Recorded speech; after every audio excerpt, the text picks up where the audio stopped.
Two teenagers missing on the Farmington River. Search crews exhausting all efforts to find them alive, hopefully. Officials believe that they were last seen on the Farmington River after their personal belongings were found near that area.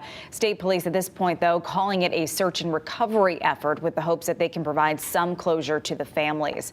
We do have a live team coverage for you tonight along the Farmington River, where the search was just suspended about 20 minutes ago. And we begin with Fox 61's Carmen Chow live in Farmington.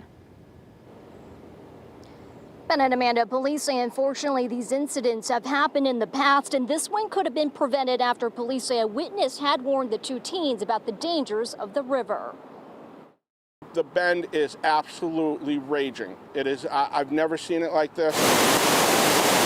Dan Sacku and his wife frequent the trail along the Farmington River. Just yesterday, he had warned a different group of young adults on the river about the strong current, and this morning, he woke up to the news of the two teens missing. And I was like, you cannot be serious. Like, I could not believe it. I couldn't. I couldn't. I had to stop.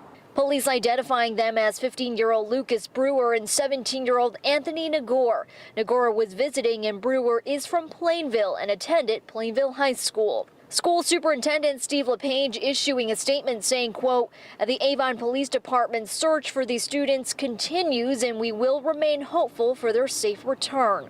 Silver alerts were eventually issued for Nagore and Brewer after they were reported by their parents around 5 p.m. yesterday.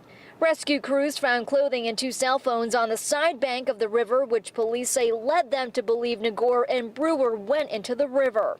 Police saying they are using all technologies to recover the teens: drones, helicopters, K-9 units, and boats. We have a boat going up and down the stream.